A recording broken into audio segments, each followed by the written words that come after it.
또한 매일의 일이다 그랬습니다. 걱정과 묵상은 생각하는 것은 똑같습니다. 걱정도 오랜 시간 내 생각을 집중하고 또 묵상도 오랜 동안 내 생각을 집중합니다. 그런데 열매가 다릅니다. 걱정은 나중에 아무런 열매가 없고요. 그리고 묵상은 하나님의 은총을 이렇게 몰고 오는 것을 보게 됩니다. 그래서 사실 시편 1편 2절에 보면 여호와의 율법을 즐거워하며 그 율법을 주야로 묵상하는 도다라고 이렇게 말씀하고 있잖아요. 우리가 그냥 하루 종일 하나님의 말씀을 묵상하고 또 생각하고 또 이게 사실 이 묵상이란 말은 하가란 말인데 이 하가란 말은 작은 소리로 읊조리는 것입니다. 작은 소리로 계속 읊조리는 것입니다. 참 우리 하나님은 놀랍습니다.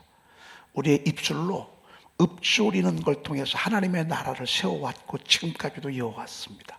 구약에 종이가 없던 시절, 성경을 개인이 갖지 못하게 하는 그 시절에 하나님께서 우리에게 주시는 은혜의 수단이 읊조리는 것입니다. 아까 이걸 묵상이라고 우리가 번역을 했는데 작은 소리로 읊조리라이다 같은 말이라고 볼 수 있습니다. 그런데 하나님께서 그렇게 하면서 한 심령을 세워갔습니다. 한 심령을 세워가고 한 심령을 세워가고 그 세워진 심령들이 모아져서 하나님의 나라가 이루어졌습니다. 만약에 우리가 이것을 하지 않잖아요. 그럼 대신 뭘 해야 되냐면 걱정을 해야 합니다. 그러니까 우리가 하나님을 섬겨야 되잖아요. 너는 나 외에 다른 신을 섬기지 말라 그랬습니다. 이걸 하지 않잖아요. 그러면 또 다른 신을 섬겨야 합니다. 그 또 다른 신 가운데 하나가 물질입니다. 그리고 두 번째가 사람일 수도 있습니다. 환경, 어떤 사람은 야망, 꿈, 친구, 자식, 이것이 나의 우상에 내가 섬기는 우상이 될 수 있습니다. 여러분 똑같습니다. 우리가 하나님을 섬기지 아니하면 이런 세상의 것들을 섬기게 돼 있고요. 그리고 하나님을 섬기면 이것들을 두 번째로 이렇게 여기게 돼 있습니다. 걱정과 묵상도 마찬가지입니다. 우리가 계속 묵상하면 걱정을 하지 않게 될 것입니다. 걱정이 들어올 틈이 없을 것입니다. 그러나 우리가 묵상을 놓치면 걱정이 끊이질 않을 것입니다. 한 걱정이 끝나면 또 다른 걱정, 이 문제 해결되면 또 다른 걱정, 또 다른 걱정, 또 다른 걱정. 근데 이것을 반대로 우리가 푸는 것입니다. 하나님의 말씀을 계속 읊조리면 걱정은 왔다가 떠나가고 그 걱정은 때로는 하나님의 간증이 되고 하나님의 역사와 작품이 되는 것을 보게 됩니다. 그러니까 이 선택은 우리가 하는 것입니다. 내가 무엇을 선택하느냐, 시간을 어떻게 선택하느냐에 따라서 여러분 오늘 눈이 오는데 이 새벽에 여러분들이 주님 앞에 나오게 됐습니다. 여러분이 생각하기에 이 몸은 움직이게 되어 있는 것입니다. 마음 먹기에 달렸다라는 말은 참 지혜 같습니다. 여러분 우리의 마음을 주관하시는 것이 바로 영혼인데 그 영혼은 우리가 읊조리는 대로 이렇게 움직이게끔 되어 있습니다. 네, 너무 귀한 말씀이죠. 예루살렘을 위하여 평안을 구하라. 예루살렘을 사랑하는 자는 형통하리로다. 이렇게 오늘 암송 말씀. 이런 말씀들은 간단하지만 굉장히 큰 깊이가 있는 그런 말씀이라고 볼 수 있습니다. 여러분 예루살렘은 영적으로 말하면 하나님 계신 성전이 있는 곳입니다. 이 말은 하나님의 임재의 장소인 성전이 있는 곳에 평안을 구하라는 얘기는 그러지 아니할 수도 있다 그 말입니다. 여러분 가정도 예루살렘이라고 볼 수 있습니다. 여러분의 심령도 하나님의 성전이 거하시는 곳이기 때문에 예루살렘이라고 볼 수 있습니다. 평안을 구하라고, 평안을 기도하라고 그랬습니다. 왜요? 계속 악의 공격이 끊이지 않기 때문에 그렇습니다. 교회를 흔들어 놔야 여러분 영혼이 흔들립니다. 교회가 전쟁을 터지게 해야 성도들이 막 혼란스러움을 경험하고 흩어짐을 경험하기 때문에 그렇습니다. 얼마나 아주 악의 계략이 예루살렘의 평안을 깨는지 모릅니다. 예루살렘을 위하여 평안을 구하라. 예루살렘을 사랑하는 자는 형통하리로다 라고 말씀하고 있습니다.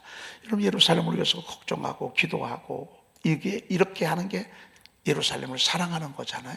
그러면 주님이 형통하리로다. 이렇게 형통을 선물로 약속하셨습니다.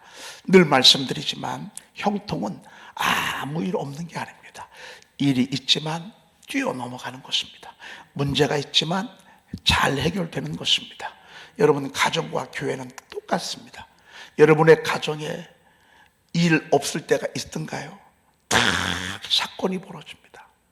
때로는 부부간에, 때로는 부모와 자식간에, 때로는 형제들끼리, 어떤 때는 물질로 인해서, 어떤 때는 서운한 거, 섭섭한 거, 속상한 거. 그리고 요즘 음란마귀가 얼마나 가정을 파괴하려고 아주 춤을 추는지 우리는 알아야 합니다. 우리의 구도가 그렇습니다. 여러분 유튜브가 그것을 불을 지르고 온갖 죄악된 것들을 조장하면서 유튜브가 가정 깊숙한 곳까지 들어와서 우리가 이전보다 더 크게 무장하지 아니하면 가정이 파괴가 될 수도 있고 가정에 어려움을 겪을 수가 있습니다.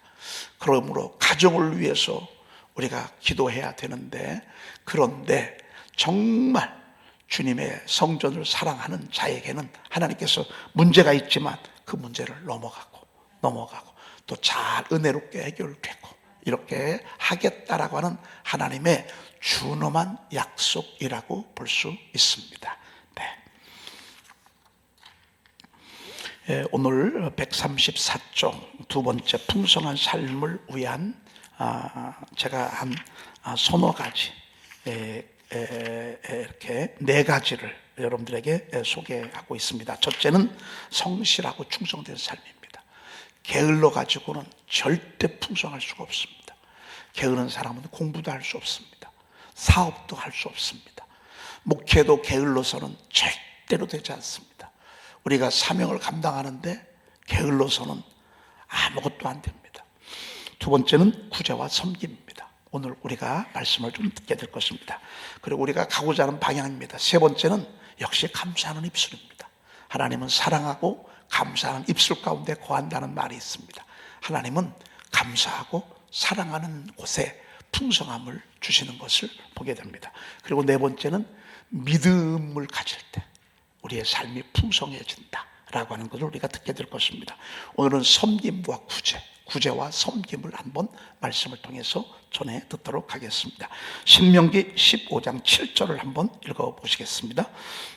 네 하나님 여호와께서 내게 주신 땅 어느 성읍에서든지 가난한 형제가 너와 함께 거주하거든 그 가난한 형제에게 내 마음을 완악하게 하지 말며 내 손을 움켜쥐지 말고 2번으로 넘어갑니다. 반드시 내 손을 그에게 펴서 그에게 필요한 대로 쓸 것을 넉넉히 꾸어주라. 3번으로 넘어갑니다.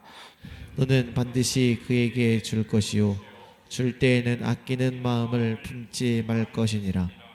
이로 말미암아 내 하나님 여호와께서 내가 하는 모든 일과 내 손이 닿는 모든 일에 내게 복을 주시리라. 네, 여러분 가난한 사람은 우리 주변에 늘 있습니다.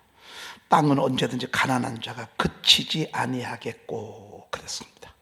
땅에는 언제든지 그 11절에 보면 가난한 자가 그치지 아니하겠다. 성읍이든지 도시이든지 곤란한 자, 가난한 자, 어려움을 겪는 자들이 늘 있을 것을.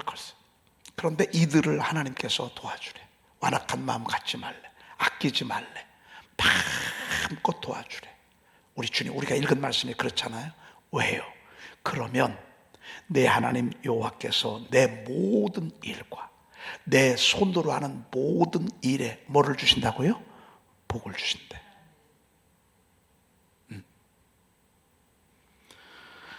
내 하나님 여호와께서 이로 말미암아 3번에 보니까 신명기 15장 10절에 이로 말미암아 내 하나님 여호와께서 내가 하는 모든 일과 내 손이 닿는 모든 일에 내게 복을 주시리라 이렇게 말씀하고 있습니다. 여러분 우리가 꼭 복을 받기 위해서가 아니라 우리가 이게 이웃사랑이잖아요. 이게 하나님의 마음이잖아요. 이게 하나님 우리에게 명령하신 거잖아요. 우리가 그렇게 뜨겁게 가난한 사람, 어려움을 겪고 있는 사람, 곤란한 사람 그런 사람들을 도와주잖아요.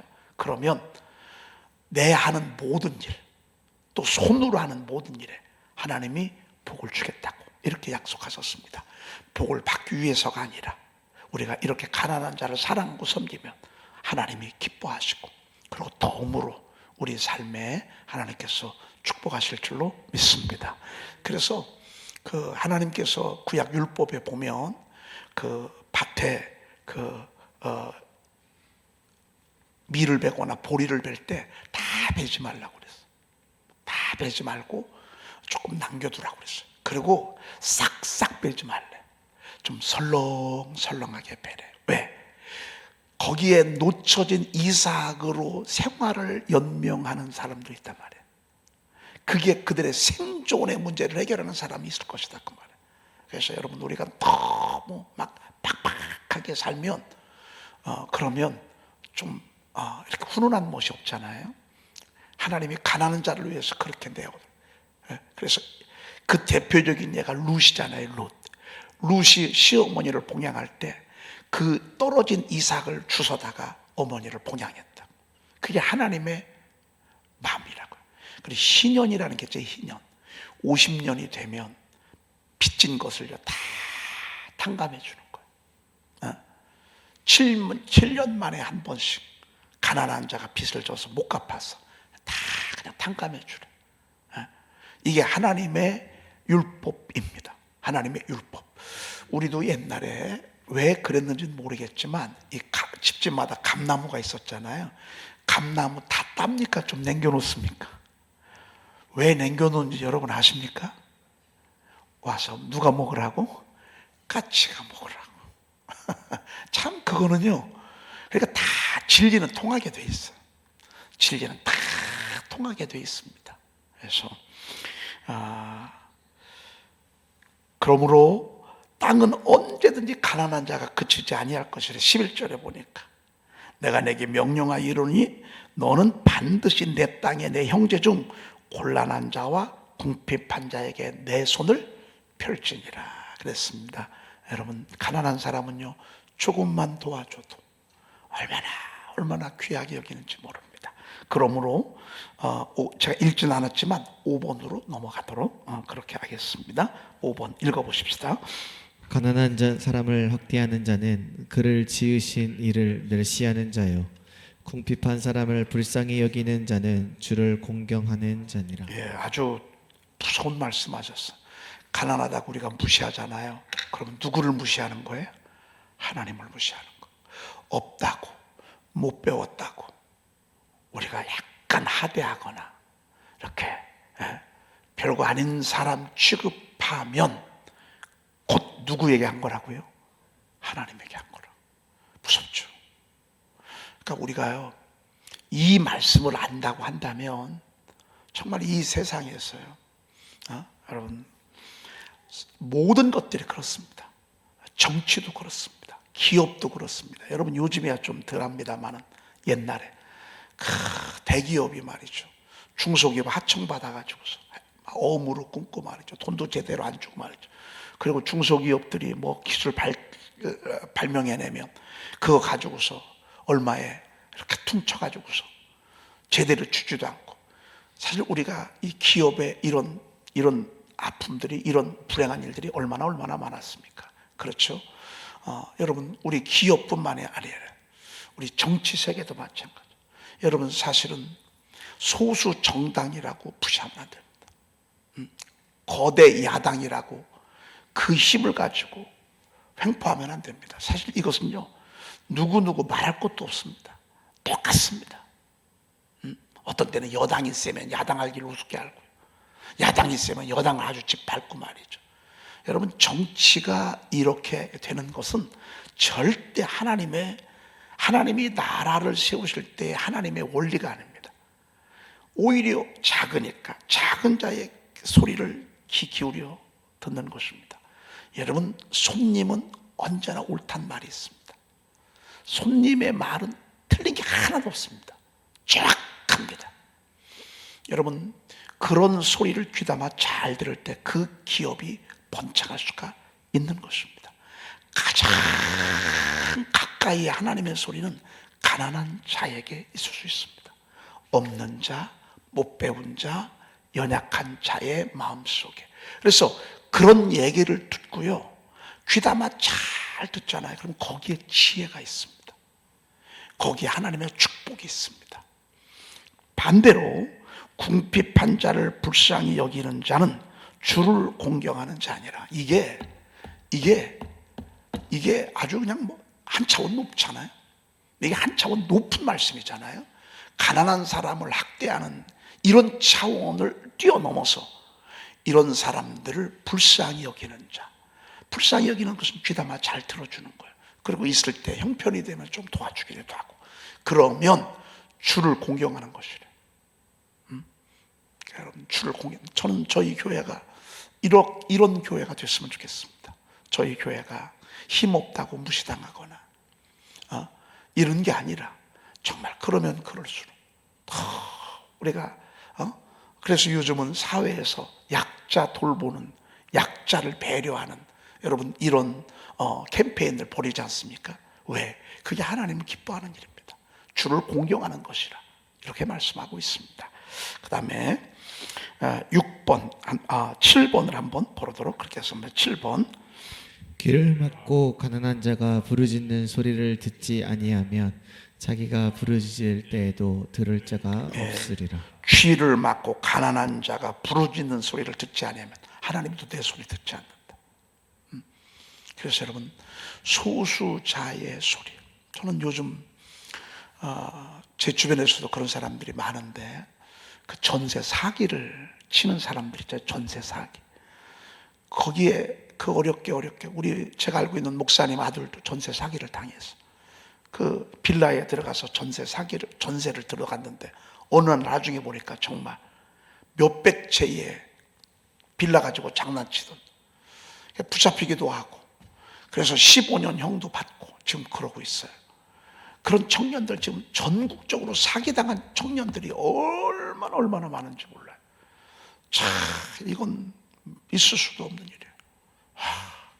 그래서 이 가난한 자가, 소수의 무리들이 부르짖는 소리를 듣지 아니하면 자기가 부를 때 들을 자가 없다 그랬습니다.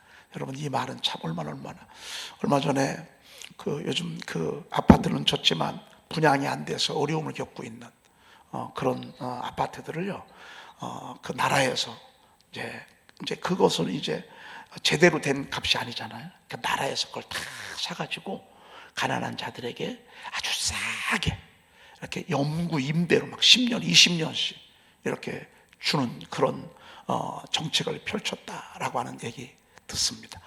또 희귀병, 암병 이런 분들은 10%의 5%인가요? 10%의 그 치료비만 내면 됩니다. 옛날에는 암 한 번 걸리면 막 1,000만 원, 2,000만 원, 3,000만 원씩 치료비가 나왔잖아요.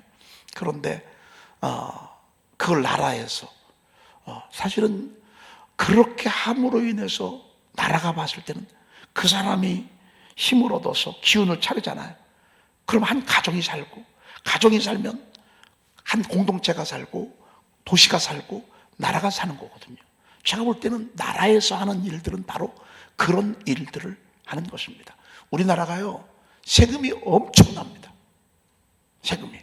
근데 이 세금이 쓰여지는 곳곳에 이런 쪽으로 이렇게 쓰여지잖아요. 그러면 그게 나라가 해야 될 정말 좋은 일이라고 이렇게 볼 수 있습니다. 그래서 우리가 가난한 자의 소리를 잘 듣는 것, 하나님께서 내 소리를 들어주는 그런 모습이라고 볼 수 있습니다. 그리고 제 8번 읽어볼까요? 내 원수가 배고파 하거든 음식을 먹이고 목말라 하거든 물을 마시게 하라. 여러분, 이거는 참, 이게 말이라 됩니까? 나랑 원수가 목말라. 잘했지. 원수가 굶주려. 그래서 죽어가. 아주 죄송해요. 쌤통이다 너. 넌 죽어 없어져라. 여러분, 전쟁 가운데 그렇잖아요. 그런데 주님이 그렇지 말래. 전쟁의 포로들, 옛날에 그 2차 세계대전 때 보면 그 영화가 많이 나오는데, 그 앞서간 하나님의 그 나라들은요, 적군의 포로들을 얼마나 귀히 여기는지 몰라. 근데 그 일본의 그 2차 세계대전 때 보면요, 얼마나 일본 사람들이 그 붙잡힌 포로들을 잔인하게, 아주 잔인하게 다루는 것을 보게 됩니다. 왜? 성경을 모르니까, 말씀을 모르니까. 오늘 원수가 배고파하거든 먹이래, 목말라거든 물을 마시게 하래. 그 사실은 여러분이 생각할 때 정말 저건 보기도 싫어. 내가 난 저하고는 상종도 안 해. 너는 나하고는 이제 끝이다. 근데 나중에 보니까 그 사람이 어려워. 그럼 우리가 어떻게 해야 돼? 여러분, 우리가 도와줘야 돼. 예? 손을 펴야 돼. 이게 하나님의 위대한 사랑의 나라예요. 이 하나님이 다스리는 나라는 이런 나라들이에요. 그리하면 핀 솥을 그의 머리에 놓는 것과 일반이요, 누가 갚아주신다고요? 여호와께서 갚아주시리라 말이에요. 부끄러움을 당하게 하는 거예요, 그 사람에게. 예? 스스로 깨닫게 하는 거예요. 나는 사기를 쳤는데, 나는 저를 죽이려고 그렇게 했는데. 여러분, 다윗이요, 사울한테 그렇게 당했는데도 나중에 죽일 기회가 2번 있었잖아요. 안 죽이잖아. 그러니까 이게 사울의 머리에. 그래서 사울이 뭐라고 한 줄 아십니까? 사울이 이르되 내 아들 다윗아, 내가 복이 있을지로다. 내가 큰 일을 행하겠고 형통하리라. 이렇게 축복하셨어. 그리고 사울은 사울 길을 가고, 그리고 다윗은 자기 곳으로 갔어요. 여러분, 이게 바로 그러한 모습입니다. 너무너무 또 이 말씀의 의미는 아니지만 6번으로 한번 넘어가도록 그렇게 하겠습니다. 잠언 18장 16절입니다. 읽어보겠습니다. 시작. 사람의 선물은 그의 길을 넓게 하며 또 존귀한 자 앞으로 그를 인도하느니라. 네, 사람의 선물은 그의 길을 어떻게 하며? 넓게 하며.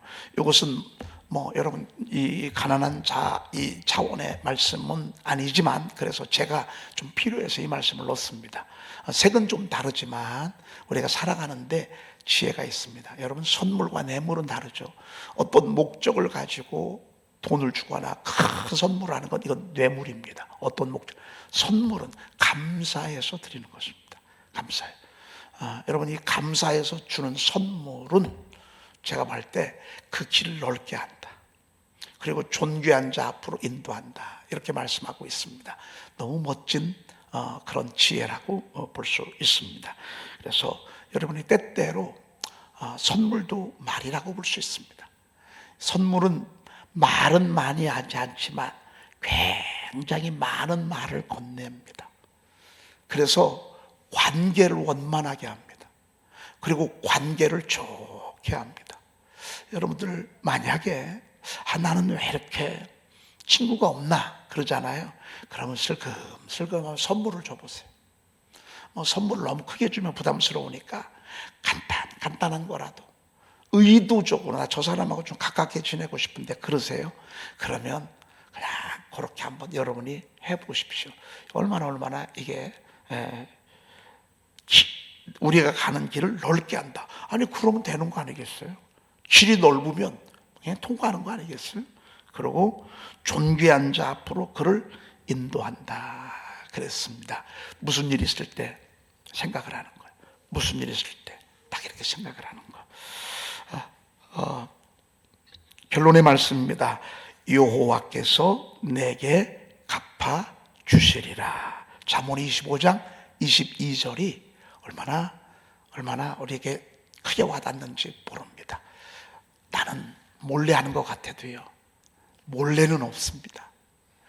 아무도 모르게 이렇게 가난한 사람들, 어려운 사람들 도와주고 선물하고, 절대 오른손이 하는 거 왼손이 모르게, 왼손이 하는 거 오른손이 모르게 할 만큼 네가 드러내지 않아도 하나님이 다 기억하시고, 하나님이 나팔 불어주십니다. 내가 나팔 안 불어도 괜찮아. 하나님이 다 알게 하셔. 다 알게 하셔. 기도하겠습니다. 하나님, 너무너무 감사합니다. 오늘도 저희들에게 무지를 깨우쳐 주시니 감사합니다. 어리석음을 깨우쳐 주시니 감사합니다. 하나님, 오늘 저희들의 마음속에 뜨거운 마음을 갖습니다. 가난한 사람, 학대받는 사람, 고난한 사람, 어려운 사람들 도와주는 천사들이 되게 도와주시옵소서. 주님 저에게 그럴 힘 주시고, 주님 저에게 그럴 능력도 주시고, 그럴 마음도 허락해 주시옵소서. 하나님, 오늘 눈이 옵니다. 우리 사랑하는 양떼들 출입을 지켜주시고 한 사람도 실족하는 일이나 사고당하는 일 없도록 주여 도와주시옵소서. 먼 길 오고 가는 우리 사랑하는 교우들 축복하시고, 하나님 절대적 안전 운전할 수 있도록 하나님이 은총을 베풀어 주시고 앞뒤 전후 좌우에서 보호해 주시옵소서. 하나님 저희들에게 말씀을 읊조리는 삶을 살게 도와 주시옵소서. 걱정하지 아니하고 대신 말씀 읊조리게 하옵소서. 읊조린 말씀들 주님이 들으시고 때가 되면 갚아주신다고 그대로 행하겠다고 약속하셨사오니 하나님이여 저희들이 하나님의 말씀을 읊조림으로 말미암아 하나님께 영광을 돌리도록 주여 도와주시옵소서. 우리 구주 예수 그리스도의 이름으로 기도 올리옵나이다.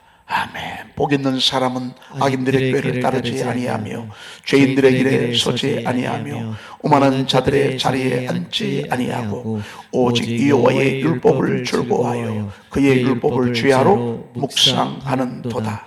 그런 시냇가에 심은 나무가 철을 따라 열매를 맺으며 그 잎사귀가 마르지 아니함 같으니 그가 하는 모든 일이 다 형통하리로다.